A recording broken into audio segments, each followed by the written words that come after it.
India ট্যুরের সমীক্ষায় এবার গোটা দেশের জনপ্রিয় মুখ্যমন্ত্রীদের তালিকা প্রকাশ্যে এসেছে।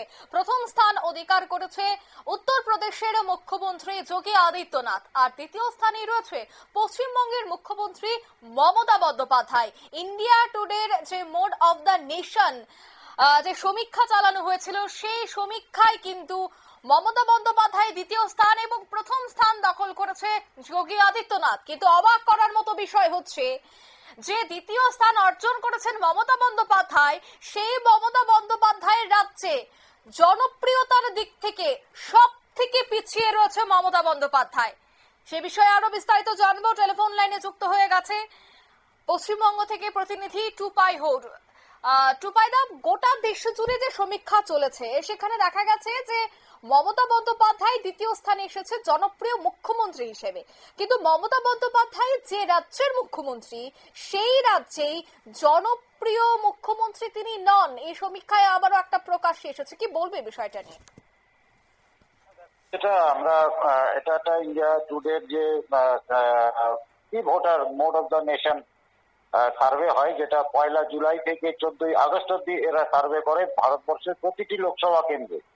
এবং এই প্রতিটি লোকসভা কেন্দ্রের মধ্যে 2626 জনের ওপিনিয়ন এরা নেওয়ার পরে যে চিত্রটা উঠে আসছে, তাতে কিন্তু এই মুহূর্তে যদি তার বিশ্লেষণ করে যেটা India today vote of the nation বলছে, তাতে মমতা ব্যানার্জি 13% সমর্থন পেয়ে দ্বিতীয় স্থানে রয়েছে রাজ্যের যে মুখ্যমন্ত্রীদের তালিকা থাকে সেখানে।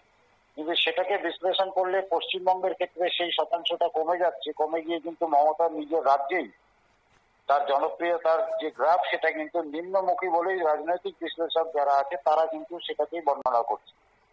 সর্বোচ্চ জায়গায় পৌঁছে আছে হেমন্ত বিশ্ব শর্মা, আসামের মুখ্যমন্ত্রী। দ্বিতীয় স্থানে 36% ওপিনিয়ন পোলে যেটা ভোট, সেটাতে যোগী আদিত্যনাথ যেটা আছে উত্তরপ্রদেশে তিনি রয়েছেন। চন্দ্রবাবু নাইডু তৃতীয় স্থানে রয়েছেন, 7% মাত্র তার সমর্থন রয়েছে। এবং এর পাশাপাশি যেটা আমরা দেখতে পাচ্ছি, যেটা রাজনৈতিক বিশ্লেষক যারা এক্সিট পোল গুলোকে অ্যানালাইসিস করে, তাদের যে নতুন করে যে তথ্য উঠে আসলো ইন্ডিয়া টুডের এই mode of the nation poll থেকে, সেখানে কিন্তু পরবর্তীকালে পশ্চিমবঙ্গের বুকে যে ঘটনাগুলো ঘটে যাচ্ছে পরপর একের পর এক, এবং গতকাল সন্ধ্যায় যে চাকরির দুর্নীতির ক্ষেত্রে যেটি বড় খবর সামনেই তো রয়েছে বাংলায় বিধানসভার নির্বাচন, তবে তার আগে এই যে সমীক্ষা বেরিয়ে এসেছে সেখানে সেই ক্ষেত্রে এটা শুধু বড় ধাক্কা শুধু শাসক দলের ক্ষেত্রেই নয়, পাশাপাশি এই সমীক্ষায় আরেকটা তথ্য উঠে আসছে, যদি এই মুহূর্তে যদি লোকসভার নির্বাচন করা যায় সেই ক্ষেত্রে কিন্তু মমতা ব্যানার্জি বা তৃণমূল কংগ্রেস যে জোট সঙ্গী এনডিএ জোট বা ইন্ডি জোট, তাদের আসন সংখ্যাও কিন্তু কমে যাচ্ছে 208। সেই ক্ষেত্রে এনডিএ জোটের সংখ্যা কিন্তু বাড়ছে 308 থেকে 324 তাদের সিট সংখ্যা হবে। তাহলে সর্বদিক থেকে যদি আমরা দেখতে পারি, তাহলে কিন্তু একদিকে যেরকম ইন্ডিয়া জোট যেটা রয়েছে, সে যেটার অন্যতম শরিক মমতা ব্যানার্জি তৃণমূল কংগ্রেস দল, সেখানে একটা বড় ধাক্কা খাচ্ছে। পাশাপাশি রাজ্যের যে বর্তমান পরিস্থিতি, তাতে কিন্তু আগামী 26-এর বিধানসভার আগে এটা একটা বড়সড় রাজনৈতিক ধাক্কা বলে রাজনৈতিক বিশ্লেষকরা মনে করছেন। একদমই, অসংখ্য ধন্যবাদ তোমাকে।